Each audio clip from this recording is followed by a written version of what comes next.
welcome to episode number 60 of the Cheesesteaks and Controllers podcast, presented by Fox PHL The Gambler, 102.5 FM, 1480 AM, iHeart Radio, Apple Podcasts, and Spotify. My name is Jason Fanelli, and I am the Esports and Gaming Insider for Fox PHL The Gambler.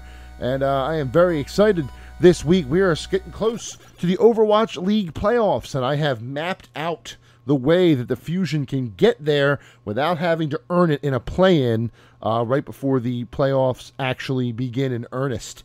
They have to get into the top two seeds of the Eastern region. It's in sight. It is in reach. They just have to do a little bit of work, and it's going to take a lot of work. I shouldn't say a little bit. It's going to take a lot of work this and next weekend in order for that to happen. But before we get ahead of ourselves, we will talk about that. I want to do what we do first every week on this show and get into the 6 in 60 seconds. Your Philadelphia Fusion beat the New York Excelsior and lost to Seoul Dynasty last weekend. We'll play one match on Sunday to get into the Countdown Cup Final Four with the opponent to be determined. Sentinels and 100 Thieves are the first North American Valorant teams to qualify for the Stage 3 Masters Tournament in Berlin coming in September. Bandai Namco has announced the 2021 Dragon Ball FighterZ World Championship, also releasing a massive game-changing patch earlier this week. Diablo 4's director, among 3, no longer at the studio following Activision Blizzard labor abuse allegations. Spec Ops The Line director and Nine Inch Nails guitarist open a brand new studio called Eyes Out with their first, quote, cosmic horror game in development. And finally, the Sonic the Hedgehog 2 movie has announced that it has casted Idris Elba to play Knuckles the Red Echidna with the big old fists in the movie coming out soon. Those are your 6 in 60 seconds. And as always, the 6 in 60 seconds are brought to you by our sponsor here at Cheesesteaks and Controllers, Ghost Shaver. The Ghost Shaver is designed to feel like an extension of your arm, allowing the user to reach anywhere on the head, face, or body. Its precision cutting system gives you a close and smooth shave every single time, with 5 different rotary flex action super thin blades and a patented handle design that fits right into the palm of your hand precisely. Go to Ghost Shaver to check it out and get yours. That's Ghost Shaver, a shave above the rest. Yes, folks, those are your 6 in 60 seconds for the week. Going to have a lot to talk about when it comes to the Overwatch League and that Activision Blizzard lawsuit later on in the show. But before we get into that, I want to get into the Fusion specifically. So they pulled it out. You know, they did one win last week. They beat the New York Excelsior, which I'm excited about. But they did lose to the Seoul Dynasty in very frustrating fashion. My least favorite way to lose, the old reverse sweep where they go up 2-0 and they lose 3-2.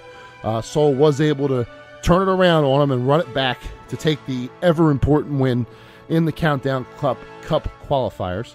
So we now wait. We wait to see who our opponent will be on Sunday for the play-in game to become one of the Countdown Cup Final Four. There are a couple of scenarios that could play out here, and they all are dependent on the Chengdu Hunters. So, as we know, the structure works where every team plays 4 qualifying matches in 3 weeks, having 1 week off. This happens to be the Fusion's week off. We've already played our 4, went to 3-1. Same with Seoul, they're 3-1. Same with New York, they're 2-2. And same with Shanghai, also 2-2, currently on the outside looking in. So where it stands right now, the Shanghai Dragons will not make the cutoff to qualify for the Countdown Cup, leaving it wide open in the Eastern region. So the reason I say it's all down to the Chengdu Hunters is because they're the only ones in the top 4 who are playing this week. They have 2 matches, one Friday morning, so it will have already happened by the time you hear this when it goes down.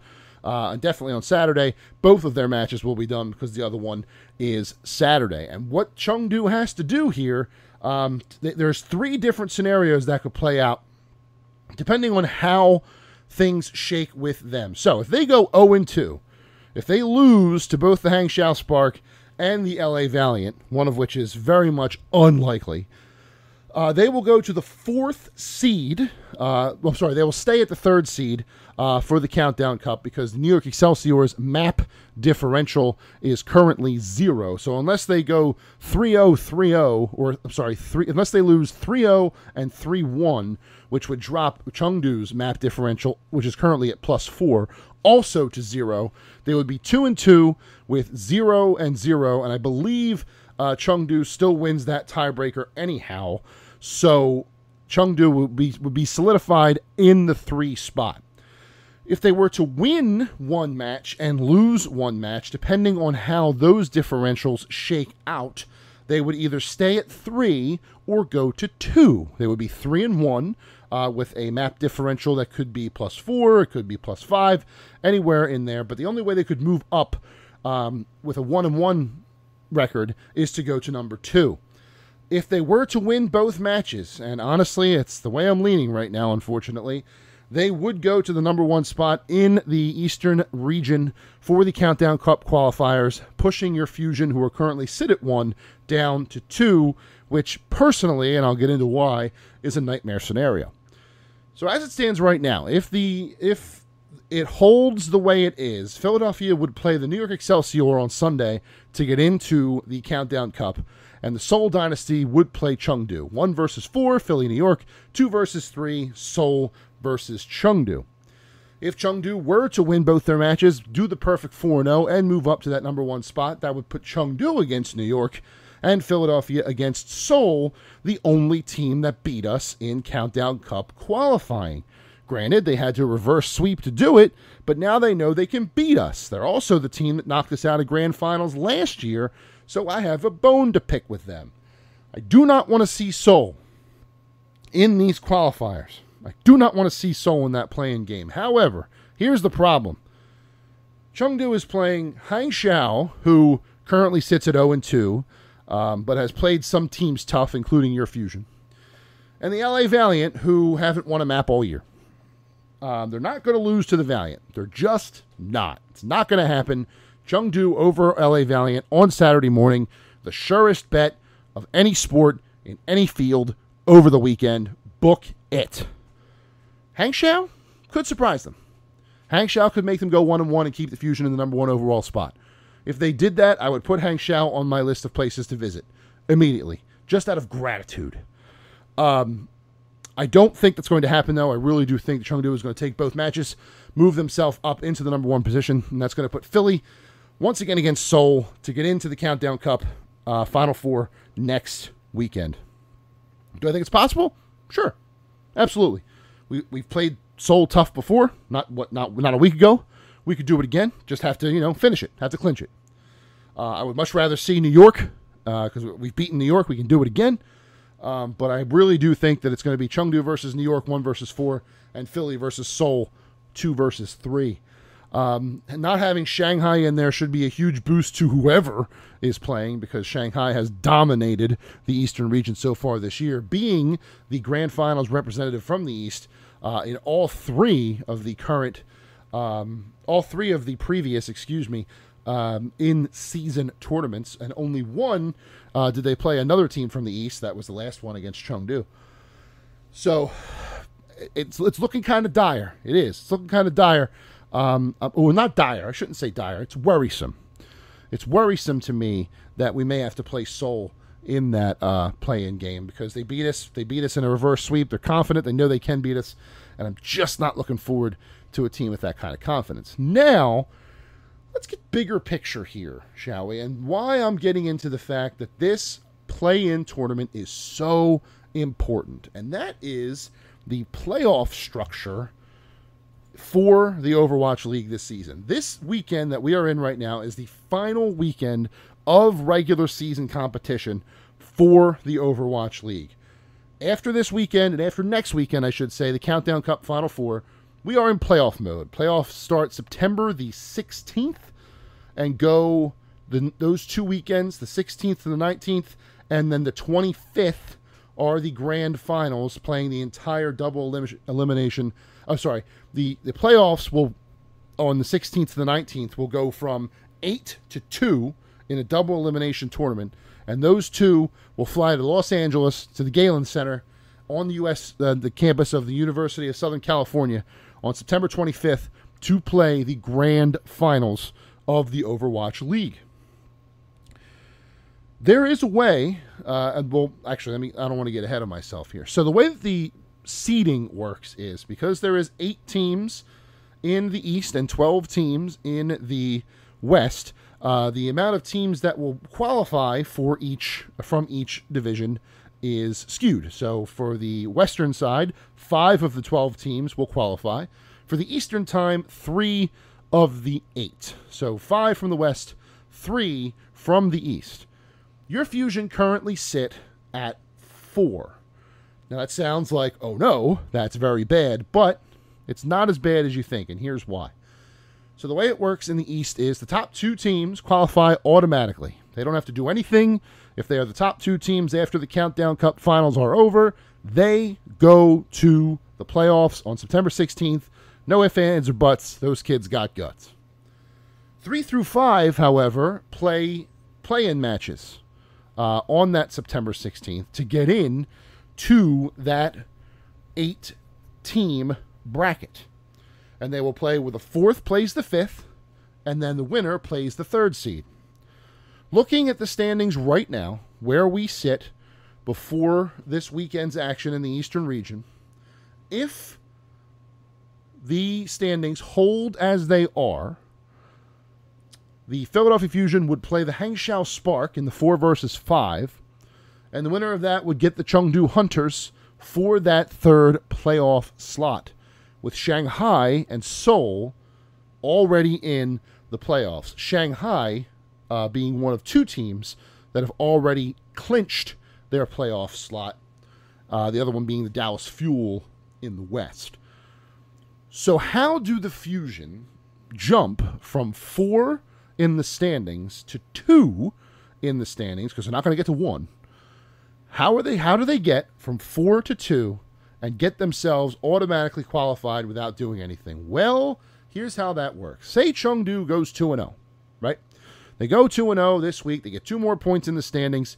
They have 13 points now in the overall standings, moving up to number 2 over Seoul. Philadelphia beats Seoul. They get 1 more point, and they go to 11 points, which would be not good for still in 4th. They'd be 1 behind Seoul at 13, 12, and 11. But Philadelphia and Chengdu are the ones in the Countdown Cup. Seoul is out. So Seoul would be locked into that 3 spot, if not a little lower. What has to happen then is Philly has to win the Countdown Cup. Or, at the very least, they have to get further than Chengdu does. And the reason being is the only way they're going to be able to vault both Seoul and Chengdu is to win every match.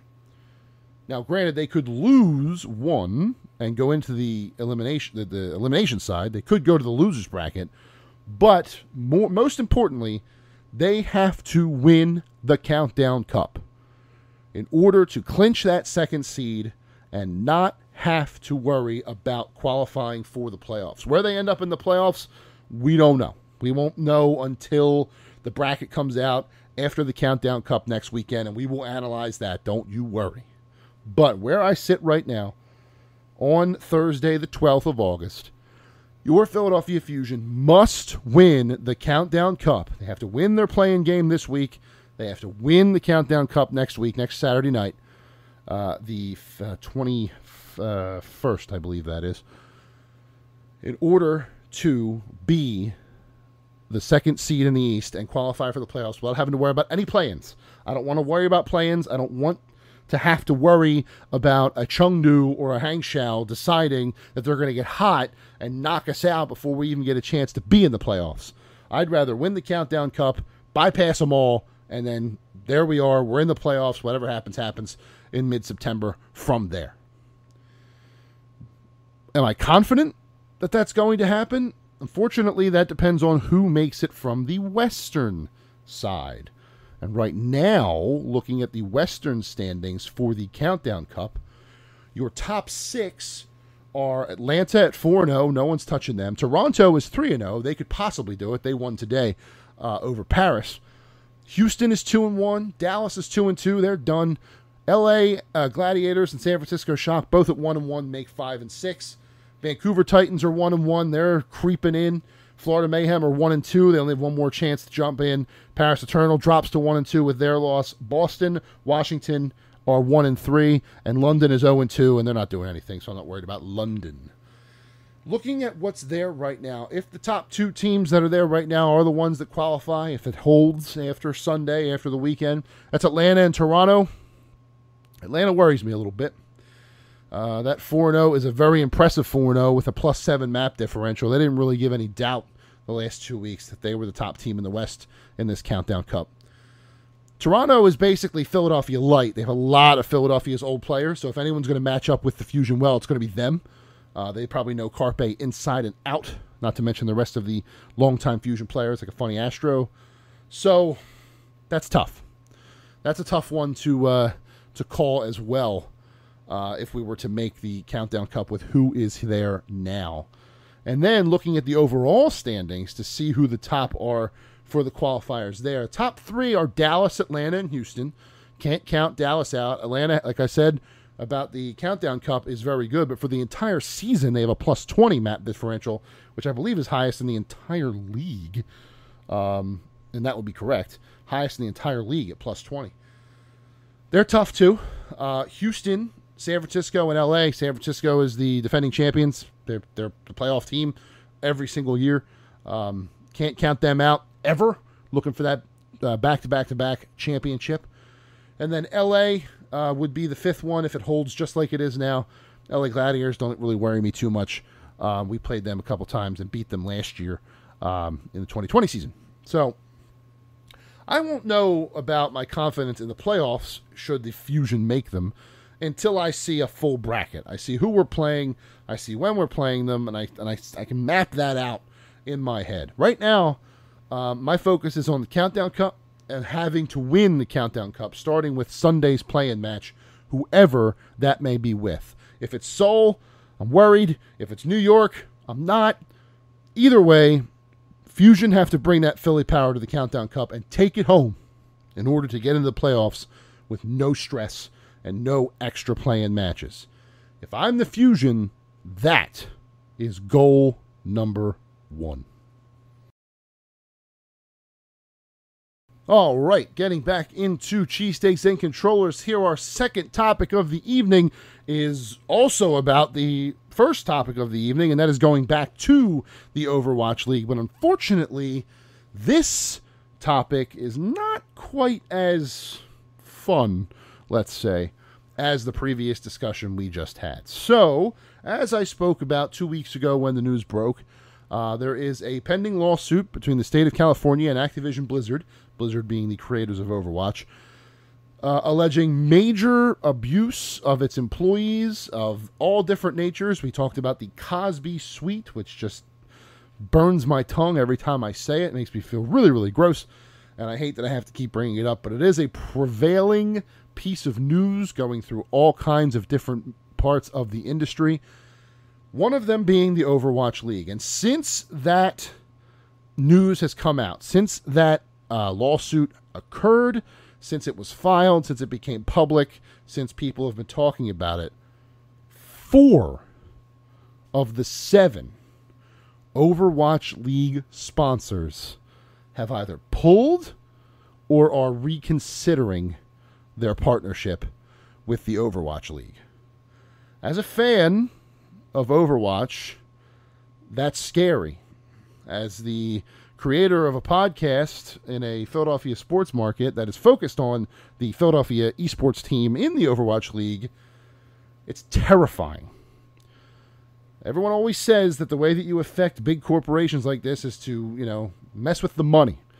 Losing more than half of your sponsors in a week's time because of things that you did or allegedly did. Well, obviously, I can't make the legal presumption here, but I can talk about how awful that reading that lawsuit was, and I already have. Go back to 2 episodes ago if you want to hear about that absolute nonsense. But when sponsors start to walk away, that's when the league starts to go into crisis mode. Now, I don't know, obviously, if it's in crisis mode yet. I don't know where they stand. I don't know if they have a nest egg. I don't know if they have a bank, a nice backfill in the bank in case something like this were to happen, a contingency fund, if you will. What I do know is that 4 sponsors backing out is a big deal, and then a report being filed over at ggrecon.com, a new esports website, talking about how, according to multiple sources within the Overwatch League, the league office has told teams that the 5th season of the league is going to be delayed past its usual starting point in the first half of the year. Sources are dating the suggested start of the league in late summer at the earliest, with its likely starting point being mid-fall.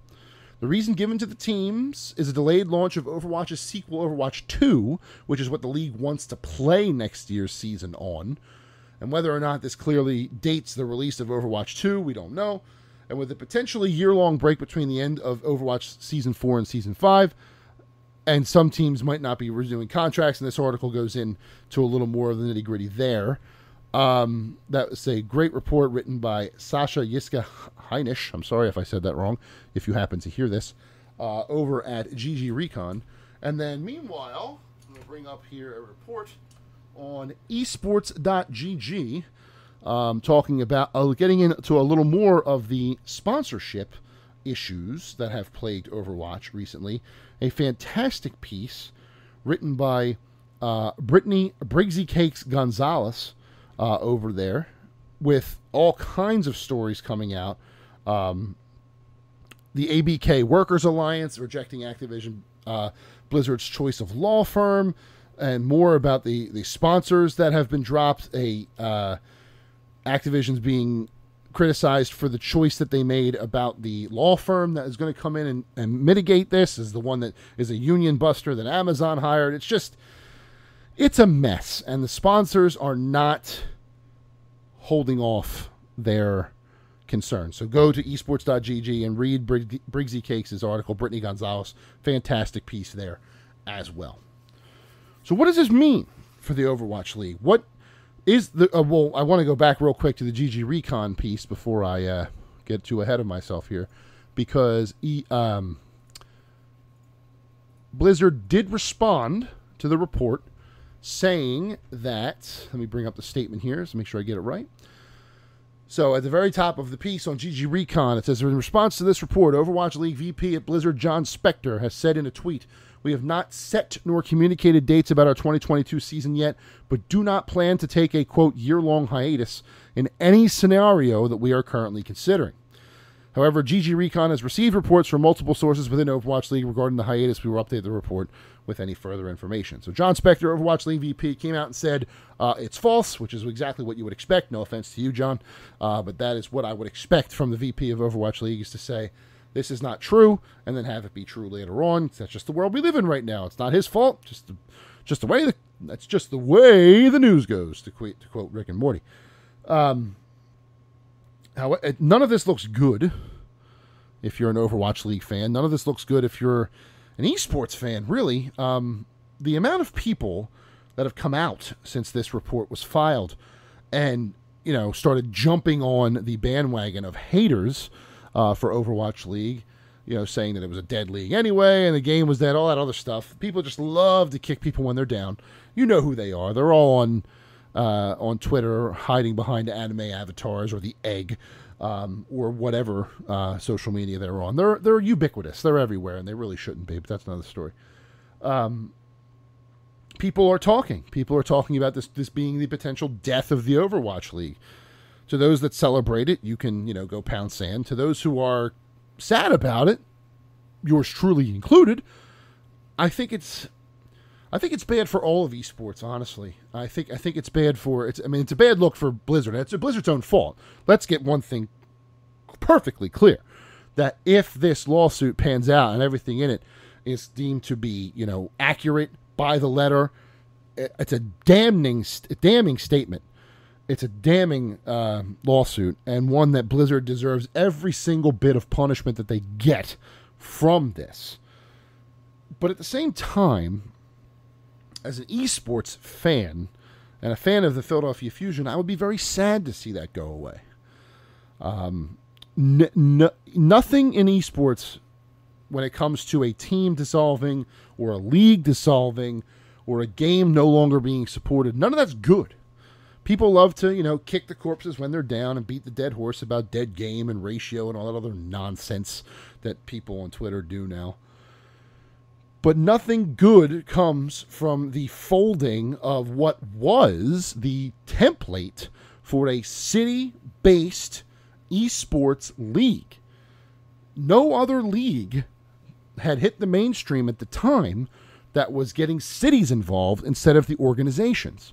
That, believe it or not, is a barrier of entry for casual fans, for non-video game people, for people who are just learning about esports for the first time, that was lowered by the Overwatch League. If I said to you that in Valorant, 100 Thieves beat Cloud9, and then XSET took on the Sentinels and all this other stuff, and you didn't know what esports were, you'd look at me cross-eyed. You think I was just saying a bunch of random words to confuse you. But if I say to you, in Overwatch League, Philadelphia is playing New York and the winner gets to go to the playoffs, you get it. Because it's city-based. It's not org-based. Nothing against the orgs. Obviously, they want to get their names and brands out there. 100 Thieves is doing the best job of it, if you ask me. But when it comes to a sports league, the city-focused approach is the easiest entry level for someone who has never watched esports before. And Overwatch League, for my money, or in my, with my information, was the first one to do it. The second one to do it was Activision's other league, the Call of Duty League. Now, before CDL, they had the Call of Duty World League, which used the orgs and had a modicum of success in the Call of Duty community. Making it Call of Duty League, making it city-based with Atlanta and Minnesota and all those teams, that makes it a little more mainstream, a little easier to consume, a little easier to understand the league structure. Granted, in Overwatch League's case in 2021, seeing Philadelphia in the eastern region with Hangzhou and a bunch of and Seoul and a bunch of Chinese, Korean cities would give people pause. Why are they doing that? The explanation is because the players are there, but that gets into the nitty-gritty. So the 2021 season may not be the best example of what I'm getting at here. But when it was in 2019, when you had clear West, clear East, all the teams that were in the East were in the APAC region, and all the teams that were in the West were in the New York, or the America and Canada and a couple in Europe, it made sense. It made geographical sense. It was easy to understand, and people could get behind it. Losing the Overwatch League, unless there's some sort of other league that rises from its ashes, would be a major hit to the esports industry.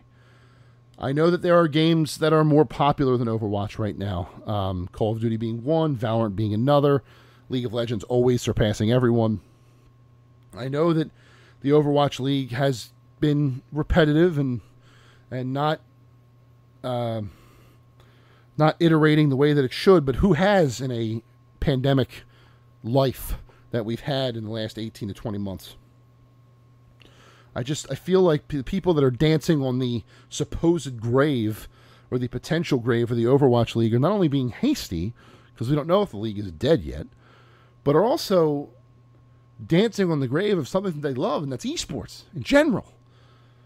A big-time esport like this that had all the momentum in the world to be gone, equally because of a pandemic and equally because of their own damn fault, is not good. It's not good for esports. It's not good for players. It's not good for all the people, the hundreds of people that work in that league, from cameramen to the shoutcasters to the hosts like Zoe Gishwin, the producers, the people who set up the stages. There are hundreds of people that are involved in this that will be done. And it's not like the esports leagues are, it's not like the jobs are showing up. There's leagues sprouting up here and there that all those people could go to. It's just one league. Overwatch League, and it's gone. And it's, Overwatch 2, if that's what they want to do, if that's why they're delaying the league and they want to make it because they want Overwatch 2 to be the one, fine, tell us that. Confirm this. Let us know that it's not the league that's in trouble. It's just they want to get the new game out so people can see the new game in action, the new heroes, the new maps, the new all that, the new mode, all that. But tell us that. Don't leave us hanging. Because right now, Overwatch League fans, as they watch the Countdown Cup qualifiers and they get ready for the playoffs, they have one eye on that, and they also have one eye behind them, thinking that this might be the last time they get to enjoy the Overwatch League for whatever reason. And those are the people we need to reassure, because if the league's not coming back, then, who knows what that means for competitive Overwatch? Who knows what that means for esports in general? Could this bleed into Activision, who is, obviously in collaboration with Blizzard, and then the Call of Duty League gets affected too, and then both of your highest profile esports leagues are done? Now, granted, I have said on this show a couple times that the esport with the biggest potential for, to be a worldwide phenomenon is fighting games, but they would have to adopt some sort of city-based system as well. Street Fighter League is okay. Street Fighter League is all right, but it needs more. It needs more. It won't be able to fill the void of Overwatch League on its own. And that's why I am worried about the future of esports. I'm worried about the future of the Overwatch League. Maybe I'm being a little hasty. That's fine. But I honestly think that should these sponsors continue to go and Overwatch League become affected to a point where it's gone or has to be restructured or what have you, all of esports will suffer because of it.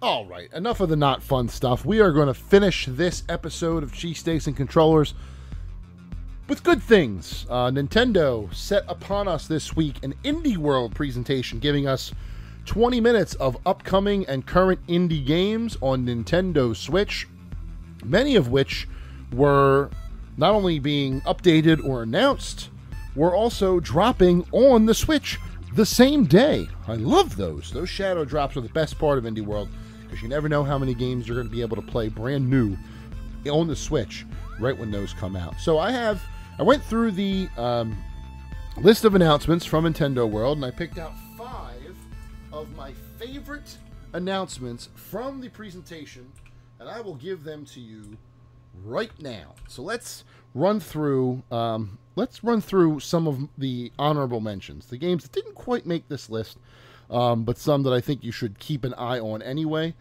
Far Changing Tides looked really cool. Boyfriend Dungeon, which Boyfriend Dungeon is one of those games where it's hard to explain to non-gamers because they look at you crazy. The dungeon crawling looks fun. The dating sim that's included with it is not really my cup of tea, but if that's your thing, you might enjoy it. Astroneer is a good game coming to Switch finally. Slime Rancher is another good one.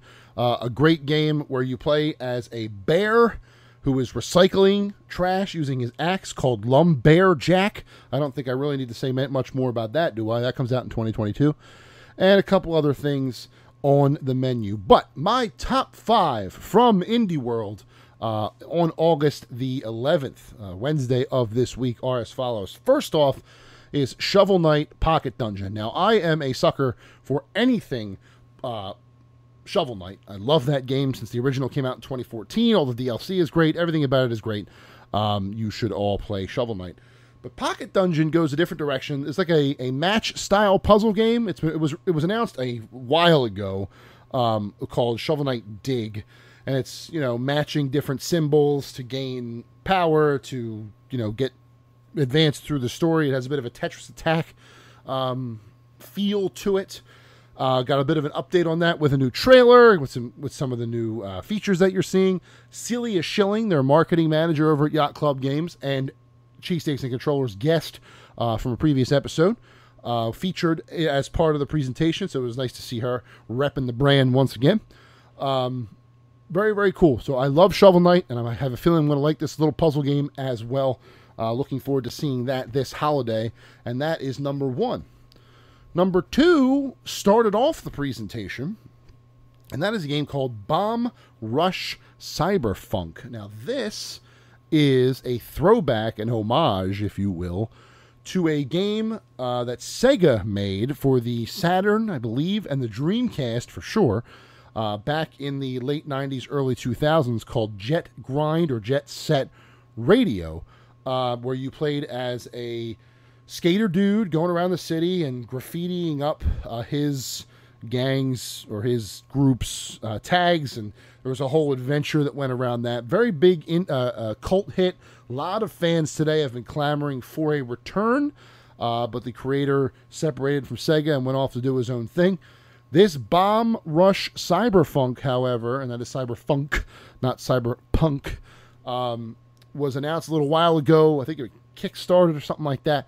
But this Indie World presentation confirmed that not only is it coming to Switch in 2022, it is a timed console exclusive on the Switch, meaning that when it launches, it'll launch for Switch and PC on day one and come to the other consoles later on. So Switch gets a big get there, getting Bomb Rush Cyberfunk onto its console first, because it looks like the kind of game that would be perfect for playing on the go, whether you're taking a train or you're on a road trip and you're not driving, that sort of thing. Definitely a cool game to keep an eye on there, because if it emulates Jet Set Radio or Jet Grind Radio at all, people are going to be very, very excited about what they see. So Bomb Rush Cyberfunk, which I also really like to say, I don't know if you've noticed that, gets number 2. Number 3 is a game that was announced back in June as part of, I believe, Jeff Keighley's Summer Game Fest presentation. The one where Elden Ring came back. That is Metal Slug Tactics coming to Switch after being confirmed for the PC. Metal Slug is a classic shooter, like platform shooter, sort of 2D style game from SNK. Was on the Neo Geo back in the day. You fought, aliens, you fought other armies, you fought all kinds of crazy stuff with explosions and all kinds of nonsense happening on the screen at once. A lot of fun games they are. Metal Slug is a very, very good series of arcade games and console games, if you can get your hands on them somehow. I highly recommend you relive those classics. But this new game, Metal Slug Tactics, is taking that franchise in a new direction. Instead of going with the action-based platform shooting that it was before, like your Contras or stuff like that, this is going with a tactics sort of approach. So your Final Fantasy Tactics or your Fire Emblem, stuff like that. So it's grid-based combat. You can shoot from a distance. You have special moves. You build experience and stuff like that. Very, very cool pixel art. Very colorful. Very bombastic. Lots of stuff to like there.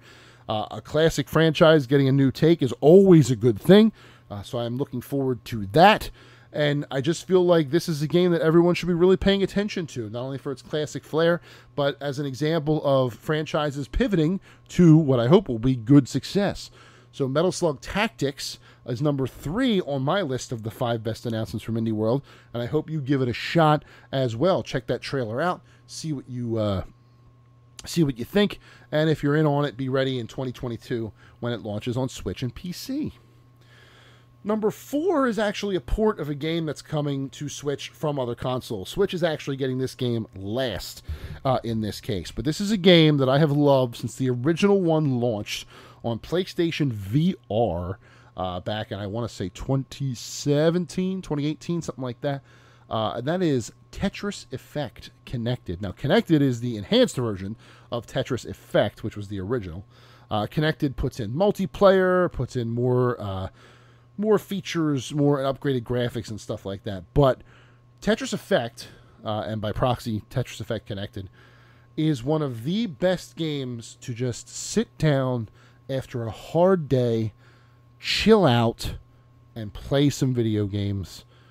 You can lose yourself in the color and the graphics that are happening all around the Tetris board. The music plays with your movements, so as you're turning the pieces, it'll make certain noises. As you're moving the pieces, it'll make certain noises. And as you get lines and as you play classic Tetris and clear lines, and the world starts to light up a little more. And each stage, you start to hear more music.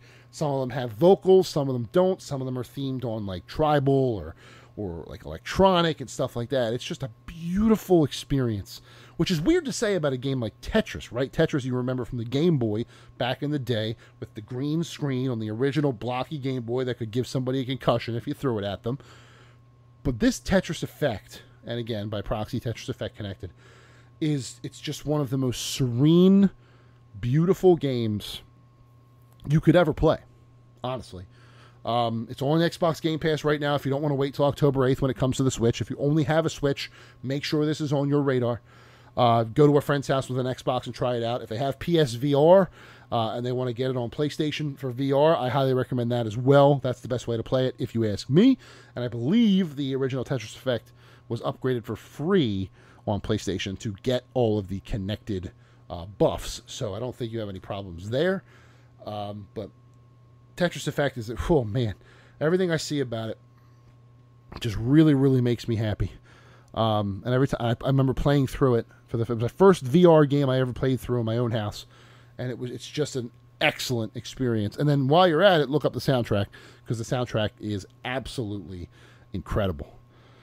So that was number 4 on my list of the 5 best announcements from the Indie World presentation. Number 5 is a simple one. Number 5 is just, it's a game that people have been looking forward to for a very long time. The sequel to a indie hit that came out in 2014, I want to say. But one that had been teased for a very long time is coming out this year. We didn't know when it was coming. We didn't know when to expect it. We didn't know what was going to happen with this game. And then all of a sudden, Indie World decides, you know what? It's out today. Axiom Verge 2, the Metroidvania from Thomas Happ at Thomas Happ Games, launched out of nowhere on Wednesday on the Switch, and then an hour later on the PlayStation as well. So it's out now. You can get it on Switch and PlayStation, and I think PC as well. You can play through it. The highly anticipated sequel of this exploration-heavy, action-packed Metroidvania game. First one was a game that I did not give enough of a fair shake to back when it first came out, but when I went back to it and righted that wrong, oh boy, was it amazing. I am so excited to dig in to this sequel. I haven't done enough research on it. I know kind of the story and the things that they're going for, but I didn't want to spoil too much for myself, because that is the type of game that it's hinges on its story. So spoiling the story for myself would not be the smartest decision in the world when I'm trying to play it for the first time. But yeah, everything about that first game was amazing. It just gets better and better the more you play it, and I'm highly looking forward to reliving that when the second one finally hits my console soon. I haven't purchased it yet, but I'm going to. It's got too many articles to write, too many things to do right now. Not to, toot my own horn or anything. But Axiom Verge 2, I'm coming for you. And you were my favorite announcement from the entire Indie World presentation that happened on Wednesday. Go back and watch it. Only 20 minutes long. Lots of great updates on great upcoming indie games, and something that you should really pay attention to. If you want to go to GameInformer.com or GameSpot.com, or one of those websites will have a rundown if you just want to look up specific games. There were a couple that I didn't get a chance to mention. Loop Hero, a fantastic game that came out in February for PC, is coming to the Switch this holiday. We talked about Boyfriend Dungeon. That one, it's a weird one. So Islanders Console Edition, which is a very chill, lo-fi sort of city builder on an island. That came out that day. That was another shadow drop. That's one to take a look at as well. There's a new game, 100 Days Winemaking Simulator, for the wine savants out there. You can play a game on how to make the wine, and if it's realistic enough, maybe you can learn to actually make the wine yourself. And then finally, a fantastic-looking 16-bit style pixel art game called Eastward by a studio called Chucklefish. Had its confirmed release date of September 16th. That is going to be one I think that's going to take a lot of people by surprise when it launches. Just everything I see about it looks incredible. One of those retro-style throwback games that really, really looks impressive. So that's another one that I would put on on your radar as well. And this didn't quite make this list. It would be number 6, but definitely one to make sure that you are keen on when you're looking for a new game to play. And with that, that is the end of episode 60 of the Cheesesteaks and Controllers podcast, presented by Fox PHL The Gambler, 102.5 FM, 1480 AM, and iHeartRadio. Check me out. I have a couple articles coming out on esports.gg. On Monday, I have some coverage coming out there for an upcoming, the next season in an upcoming game. Or I'm sorry, the next upcoming season in an established esports game. Sorry about that. I just reviewed The Ascent over at MMORPG.com. Very, very fun game. Just has to iron out a couple of technical bugs, and that'll be perfectly fine. Got a couple more guides coming out soon to GG Recon. I have a Tech Radar review for a PS5 controller, a third-party controller that I've been using for a couple of weeks now. Just a lot of stuff coming out. Check me out at Big Man Fanelli on Twitter for all of my articles, all of my pieces. If you can find me there for anything that you might need. And just hit me up for, if you like this podcast, you like what I'm talking about, you want to ask a question or give me a comment or tell me I'm a dum-dum, go for it. Twitter is the place to do that, it seems. So lay it on me. I'm happy to hear it. But in the meantime, I hope you have a great weekend and a great week right behind it. I will be back next week for episode number 61. Filming early next week. I'll be recording on Tuesday night for the Friday launch because I will be on vacation Wednesday, Thursday, and Friday. So the episode will come out at the same time, but if I miss any big stories that break Wednesday or Thursday, you'll know why. It's because I'm recording on Tuesday night, and I'm planning on focusing on the Countdown Cup bracket, wherever that stands. I am planning on focusing on Call of Duty League Championships, which are next weekend as well.